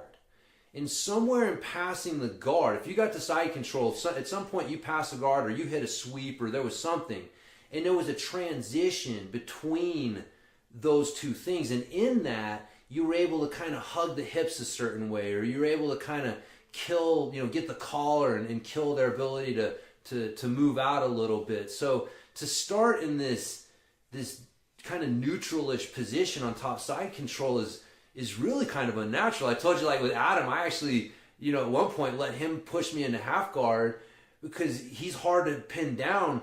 I have to pass his guard and then in the transition, like wrap something up and then settle in. But man, trying to just start on top of him is hard. And so, man, I think that there's a lot there, because we're going to teach people to start understanding the importance of the transitions. Capitalizing on the transition. Yeah. It's not two separate things. It's not a sweep and then establish mount. You know what I mean? Like, yeah. I mean, when you're first learning it, yes, it can be. It Right. can be as simple as that. Yeah. But as you advance, like you're saying, it's basically like to use like a pool analogy. Like billiards. Like when you're shooting pool, when you're a knucklehead like me, you're just aiming on one ball, putting that ball into the hole. That's it. But you watch the guys that are good, like they're setting up 3 and 4 shots ahead. Right. They're putting the right spin on the ball, so when it executes this one, it spins off and it lands over here, sets them up for the next one. Yeah. That's the same idea, as transitions. Yeah. I don't know why I give a billiards analogy. Like we have a big listening base that plays fucking billiards or something. Dude, it was good. It just came out of the ether there. As I was finishing, I was like, "This is stupid." But anyways, Yeah. it explains it it. is. And that's hard. If you teach, if you go back, or if you drill, or if you teach, like I just talked about, like move one, 3 different moves from one position, you're never going to touch on those transitions. Yeah. Because each one of those is going to have a separate transition. Right. So it's... Because for most people, you'd be like, scissor sweep and then mounted arm bar, like those wouldn't necessarily be in the same class. Right. Because they're different things, the way that we usually categorize how we're teaching jiu-jitsu. And so if you're teaching someone how to hit a scissor sweep and, kind of touching on pulling to mount, and then you're teaching them like a mounted arm bar, but you're not showing them like, man, your transition from scissor sweep to mount will help set up this arm bar. It's like really hard. And that's what I love, man. I'm like, I joke around with it, that, it's like, you're on my back, but I'm actually got you in a triangle in 5 moves. But that's what it is. It's like once you understand, like I see the route. You're on my back right now, but I know the route from where I'm at to triangling the fuck out of you. And so if I can, get that route going, that's where we're going to end up. And maybe the route changes, but I got other routes. And I was telling Kelly, I like that idea because you start to see jiu-jitsu that way. Okay, here's a route. And then sometimes you can, you can jump into a route like 2 steps in, right? Because something else led you there. And all of a sudden you're like, oh, I recognize where I'm at. This is this position from this thing that I learned. And then you can start taking that route. And then maybe you start to get deflected and you see like, oh, wait a minute. There's another route over here. Like they're defending this, but I can go this way and jump into this route. And like it's totally, man, when you said it and I started like talking with Kelly and thinking about it, I'm like, that's how I kind of see jiu-jitsu. It's like all of these routes that I'm jumping into and out of, and that's how I see it. Yeah, that's how I've been seeing it for quite a while. For some reason, my mind, it helps me sort it out. Yeah, and like you will flow in and out of other routes. You're like, oh, I remember this one. Yeah, I got a route there. I got a route for this. I just got to get him to do this. Boom, and then go. Yeah. No, that's how I think it's good because, a lot of people won't necessarily pick up all the, first time, whatever. Like maybe it is a little easier if you're like, here, I'm just going to teach you 3 moves. Right. And so you come out and you're like, oh man, I know 3 moves now. And man, no, dude, here we're going to teach you, this route. And then, we're going to kind of hammer you on some of these details on the transitions and stuff. But man, but that's jiu-jitsu though. And so I think that the earlier you can introduce people to these concepts so that their brain starts trying to process them, the better. Trying to protect them and be like, oh, well, it's easier to do it this way. And it's like, maybe it is. I don't know. Like, I think that the routes can sometimes be easier because you're constantly, you're able to connect. You're only teaching them one thing. Even though there's 3 moves, in their mind, it's still one thing. Here's where you start, and here's the end result. Right. Here's 3 moves that get you there. Right, but it's one thing. One thing. It's all one thing. Yeah, and your brain sees it and processes it that way versus like, I'm going to teach you 3 things, and you're like, wait a minute, what was the first thing? And so... Yeah, it's like you say, the more I tell you, the more I talk about it, and just this conversation right here, it's selling it to myself even more. Like, I think there's something there. Yeah. See, it's a matter of just, coming up with routes to teach and putting the time in and trying it with people and seeing what the holes are. Like, oh, that didn't work. Right. Yeah. Like this. Yeah. And once you get into it, the shit's just endless. Yeah. It's like mind-numbingly endless. You really have to start distilling it down. Yeah. But. Yeah. Yeah. Yeah, no, man, I think that's good. And that's something, I think, teaching people that there's routes. And then there's some core positions that present different routes. Mm-hmm. And so, especially from closed guard, like this is something I've been really emphasizing in the basics class is, there's some big core basic controlling positions from closed guard that once you get there, there's several routes open to you. So like the overhook is a good example. We work that one a lot. It's like, man, if you can get this overhook on someone and get your hips out to the side a little bit, now all of a sudden you've got, the fist punch choke. You've got an arm bar. You can set them up for triangles and omoplatas, and a lot of it depends on what they're doing. And so, I've been trying to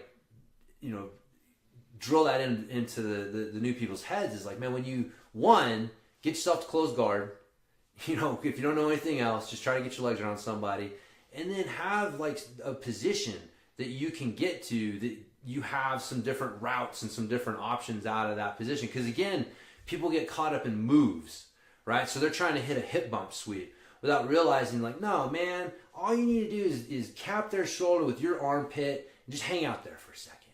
Like once you get to that position, like you're in a good position. Now take stock, maybe the fucking hip bump sweep is there.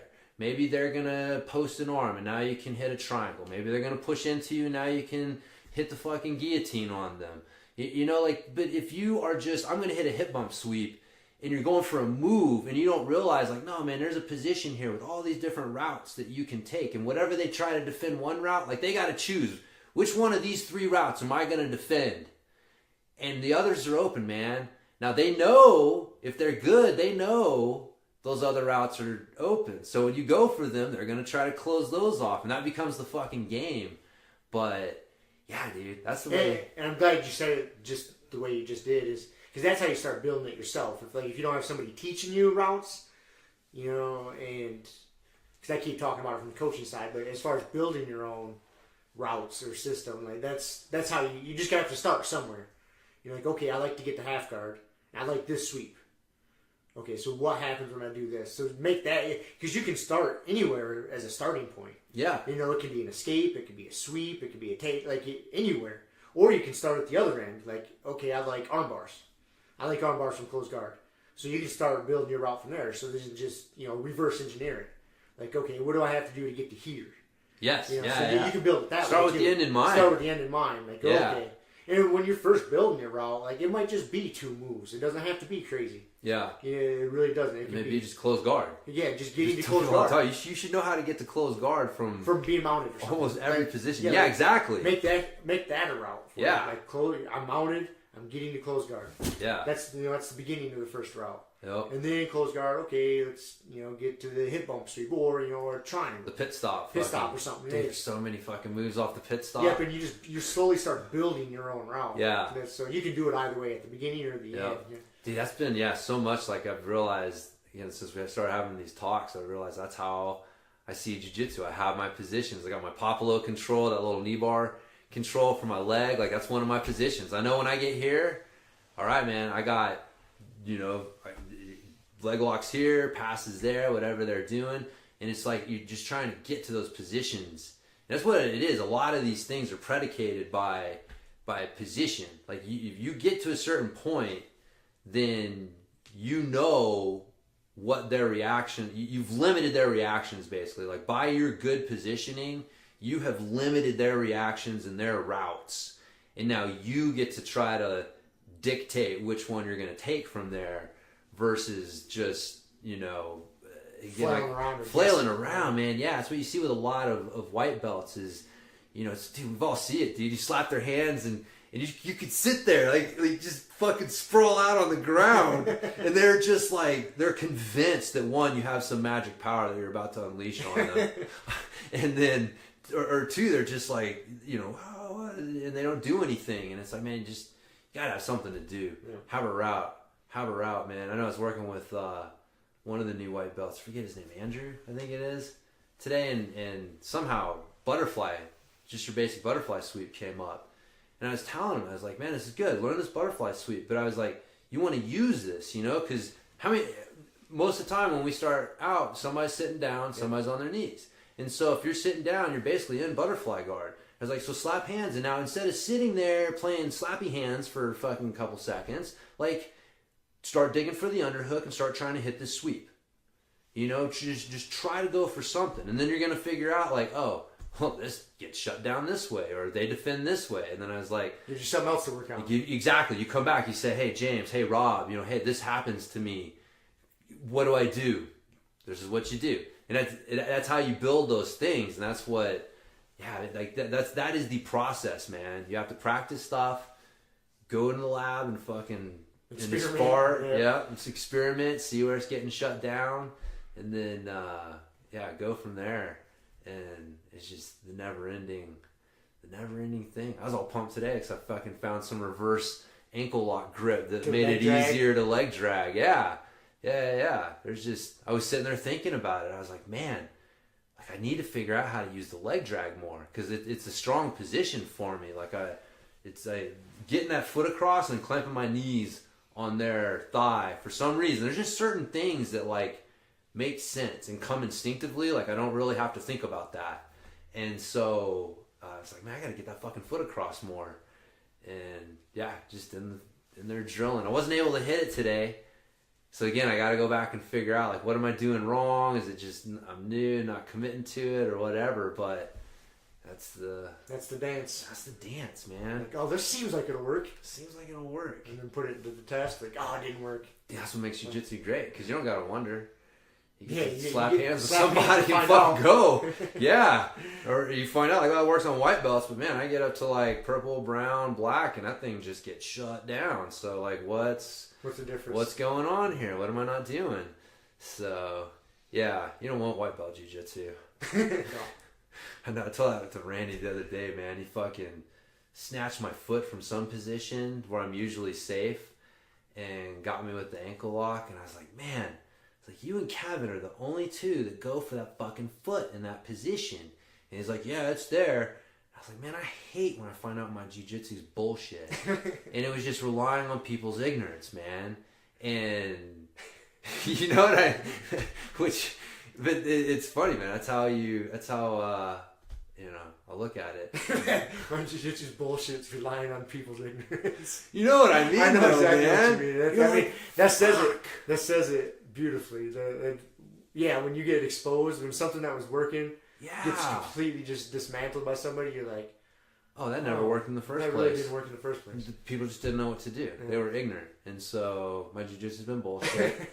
And it's been relying on ignorance. God, that's like, in my mind, that's the nightmare scenario. That's too funny. It's just like finding out, like, you know, you find that out along the way, but like I said, it's like it's the fucking nightmare of showing up with no pants to school. Yep. It's like showing up one day and there being that guy at open mat who just like shows that, like, oh no, everything that you fucking thought you were doing is just bullshit. Not gonna work. It's just bullshit. And of course, you know, we've got Kevin who does that to me all the time. But anyways, you know what I mean? Different level. Somebody who shouldn't be, some other purple belt or something that you're like, oh man, this guy looks like I should have a good match with him. And then you're just like, what the fuck, man? Everything I do is just getting destroyed. My jiu-jitsu's bullshit. It's been a lie this whole time. It's been a lie. I blame my training partners. What's wrong with you? What's wrong with you fuckers? Gotta quickly turn it onto somebody else. It's not my fault. I don't have high level enough training partners. That's right. It's obviously your guys' fault. No, luckily, man, that's not the case. I mean, I will say that's at this point, I feel like I have been to enough other gyms and competed in enough tournaments and had enough other people come to our gym and roll that that's not really a fear anymore. You know, little things here and there, man. But we got so many good training partners. Our jiu-jitsu at that gym so good that we're not going to get embarrassed anywhere. We can go and at least represent well. So it's it's good. It's because we got a fucking culture of people that come in there on Saturdays and drill, man, and practice. That was kind of like drill day to day, though. I mean, there wasn't a ton of people there. No, I mean, it is spring. That happens. So. It is spring break this week too, I think, isn't it? Yeah. I think a lot of the kids were off school all week. Yep. And so people traveling and shit. I haven't seen old Wolf shirt, so he's probably on some. I'm sure he's on some spring break river thing. Spring break adventure, or whatever. So, but yeah, we'll be back in. Had a good Grumpy Guy class. Yeah, I've been able to do some Grumpy Guy stuff. Yeah. So. Yeah, you're in there doing what you can. What'd you call us? Bipedal elitists? Yeah, you bipedal elitists. That's right. They're slowly squeezing me out of the circle. Yeah, you can only do shit that you can sit for, or kind of doesn't require two legs. Yeah. And so there at the end we were doing a bunch of stuff that required two legs, and you're all salty. You fucking bipedal elitist. Bipedal elitist. It's like, oh kicking shit, me out of your group. Yeah, it's good though. Well, I can't do like kneeling stuff. You know, even like in like the quadruped position. Just that pressure on my knee. It's too much. I mean, I've been getting there just to slowly get there, but like when I do it, I have like 10% of the weight on my knee. I don't want to push it. No, you got a screw in it. You got a screw in there. You got a drywall screw and another screw. An anchor. And fucking cadaver tendon. And that limits a lot of that. No, it's getting there. I'm looking forward because the PT gave me a bunch of new exercises to do this week. Cool. So I got enough exercises I can do with that. I'm going to go home tonight and write down like my workout plan for the week. I'm pumped. At least I'm back to that point now. Yeah. Like, I can do these ones and incorporate this, and this. Yep. So, sweet. Gives me something. Yeah. I like having a plan like this, but especially that I don't have to go to work and I really don't have shit to do all day. I like to have a little structure to get started. Yeah, boom, it helps, wake up. man. It does help, dude. It does help. I struggle with it. It does help. I go through. I get structured in my life, and then it starts to become a pain in the ass. So I let it go, and then I realize I need more structure in my life. So yeah, when you don't have to be somewhere every day, it is a little time. It is a little tough. Yeah, I'm starting to get a little taste of the James Wilson life. Yeah. It's self-directed for sure. It is. It's a good and a bad thing. So it takes a lot, like, to when you got a place to be, you know, in certain time schedule and this and that, like it makes it really easy to be disciplined. Like, okay, if I want to work out, I got to be done by this time because I got to have time to blah blah blah blah blah. Like, right, you just back figure right, it, and it's easy. Yes, and so you just say, oh, I got to be done here, boom, boom, boom, boom. But when you don't have that, and it's a little more floaty, like, a little more floaty.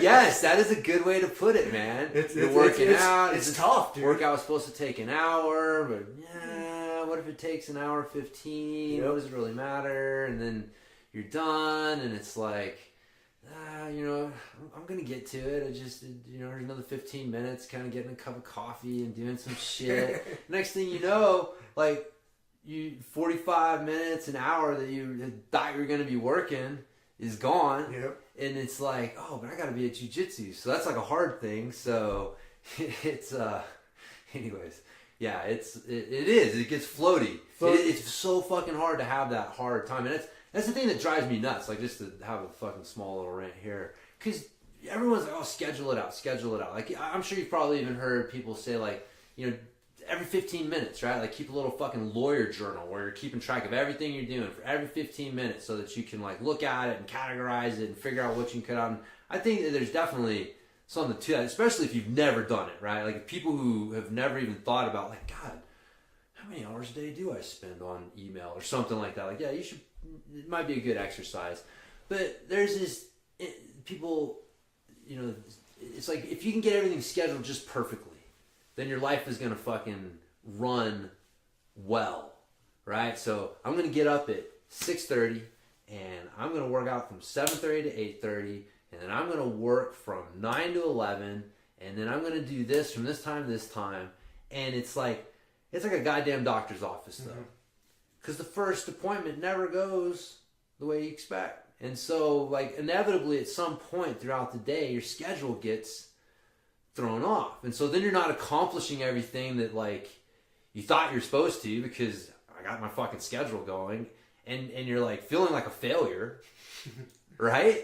Because you're like not accomplishing your goal, right? And so, like, it's one of those things. Like, I've really had to, you know, too much structure is depressing and is unsustainable. It's just completely unsustainable.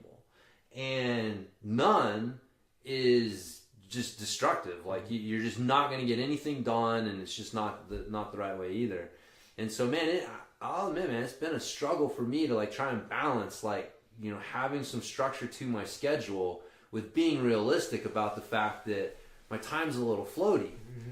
Because it doesn't have to. I don't have a boss sitting there saying, like, dude, you have to be here at fucking this time and whatever. So, so yeah, it takes a certain type of discipline, but it is a whole new type of discipline because really, I mean, I've had a job since I've been 16 years old.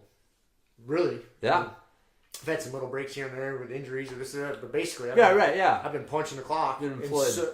In some shape or form since I've been 16 years old, and so I'm used to that. I'm super, like, used and trained for structure and time and schedule, and so now that I don't have it. And, like, it's fucking weird, man. I'm limited to how much I can get up and move around, so I haven't been too stressed about it. But now that my mobility's getting better and I'm getting the leash, you know, getting a little more slack on the leash, and I can do some more shit, like, all right. It's only, I haven't even been off work fucking 2 weeks yet. Yeah, I'm already starting to go a little crazy. That's what the ancients used to call leisure. A gentleman should have time for leisure. You didn't have time for leisure, you're a goddamn you're a laborer. So, being able to just sit around and do nothing, just think. As a gentleman. Read books and think and discuss, debate things. this would be considered leisure, talking about stuff.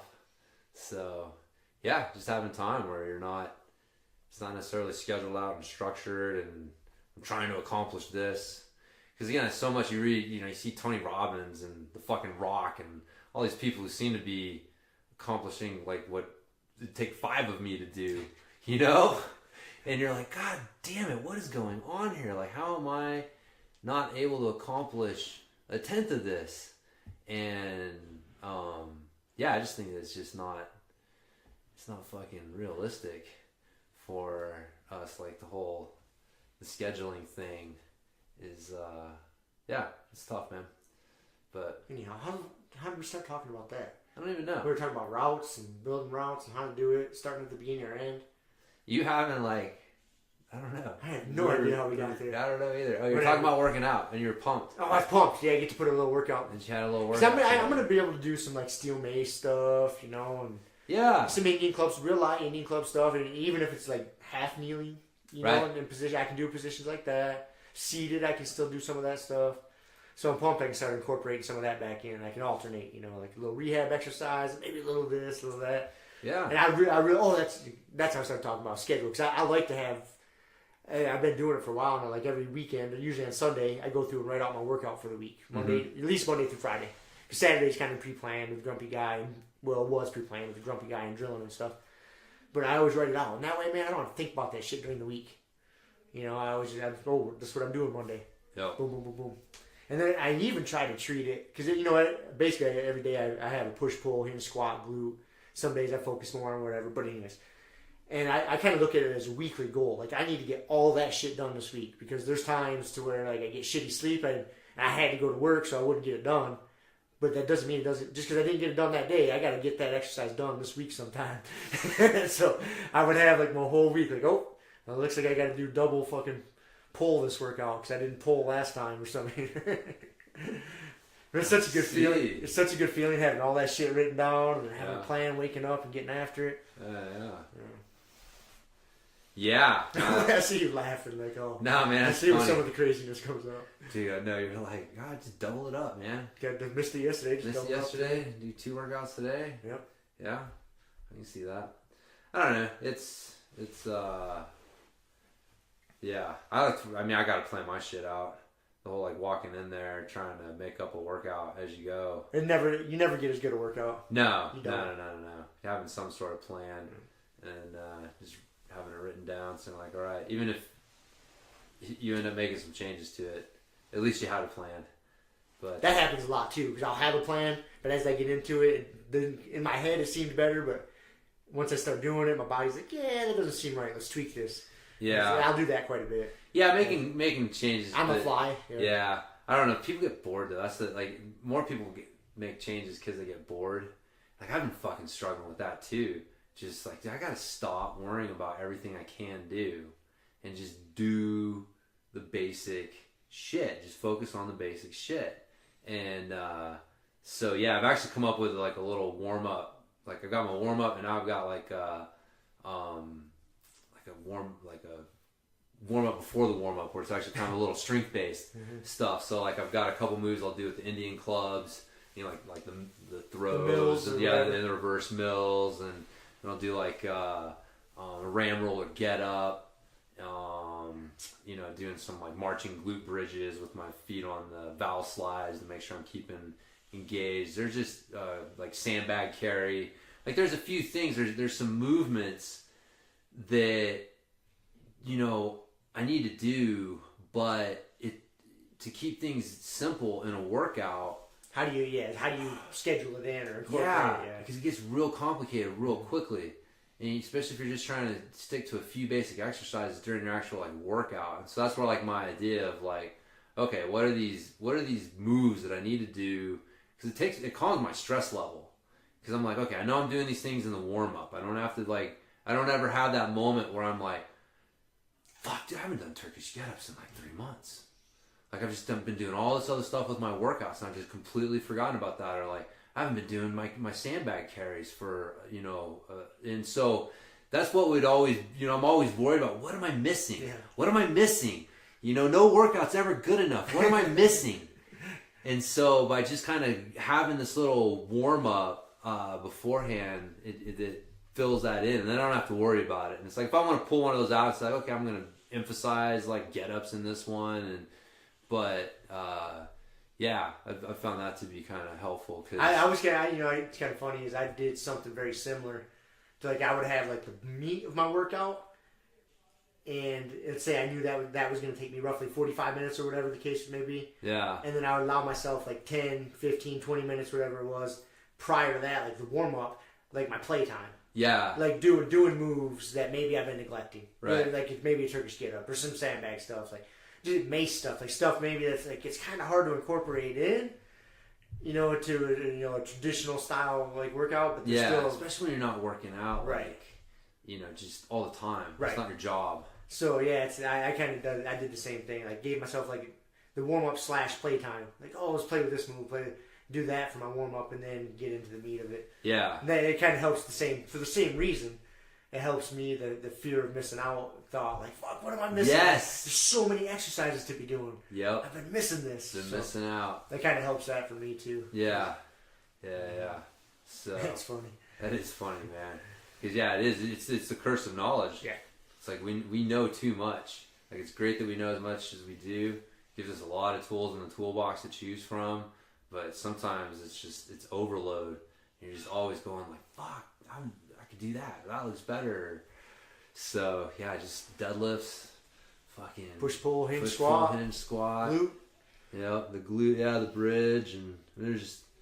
And that's, And again, it's like, okay, what are the basics? And then that's where, like, things start to go, well, now we got the glutes in there. And, is the windmill movement in the basics? Yep. Okay, well, that's 6 there. You know what I mean? Now all of a sudden, it's like, and that's where, like, kind of taking some of these moves out of the workout and making them part of the warm-up makes the workout simpler. Yep. And because, the workouts can get just way too fucking complicated. Way too muddied up. Yeah.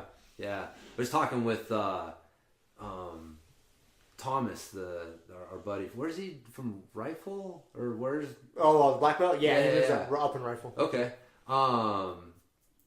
Parachute. No, it's Rifle. Yeah, somewhere up there. So it comes down. Yeah, we were talking. It was me and Shay and him. We were talking some cardio stuff, and because Shay was looking, I was training with my Morpheus thing, and I had the cardio, the stuff going, and we were talking about how like a jiu-jitsu round, he's asking like, oh, do you do cardio and try and like do intervals that mimic what you're doing in jiu-jitsu? And I was like, motherfucker, look at this.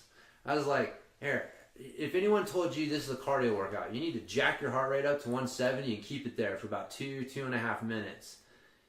You'd be like, fuck off. I can't do that. Like, if someone put me on an Airdyne bike and said to do that, so hard to do that. It would just, oh my God. And then to do it like, repeatedly. Now do it 5 more times. Right. Yeah. And then come back. Yeah. And so the point is like, you can't, like, the cardio for jiu-jitsu is, like, you can't recreate it in the fucking gym.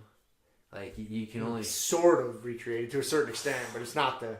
Yeah, it's not the same. It's not the same thing, man. And so, but that's where, things get complicated. That's kind of my point, is people try to overcomplicate stuff with their workouts. And it's like, man, you just need to keep things really basic and do jiu-jitsu. Because the more complicated you make your workout, like the less energy you have to put towards the basics in jiu-jitsu. And so, that's the constant struggle, man. It's like, you don't want to be too simple. We don't want to go back to like fucking caveman days.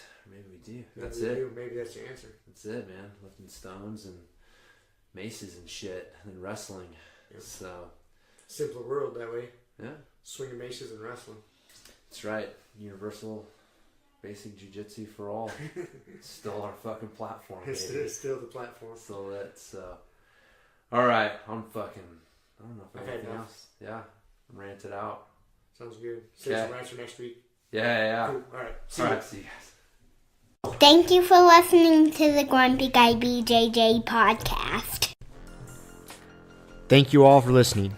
You can find us on Podbean, Apple Podcasts, Spotify, and wherever else you listen to podcasts. Please make sure to subscribe and leave us a review. It really does help and will allow us to keep putting out episodes. If you have any questions, comments, or ideas, hit us up at grumpyguybjj@gmail.com. Also, go to our website, grumpyguybjj.com, and get signed up for podcast updates and get our free BJJ Improvement Starter Kit. That's it for now, so get on the mat, train hard, and talk to you all next week. Down clown with a permanent friend, a hermit now, boom. Doggy stool, foggy, cool, got a froggy, outside Molly dude, melancholy Daisy Duke, hanging by the lace of their shoes. No trace of the tools, shaped into face, fuck the rules, snooze you lose. One eye always open, in times two, no clue, but soon a brief monsoon might give you a view to choose. Stay tuned, include, won't conclude. To the end is near, beware there's consequences, but what you do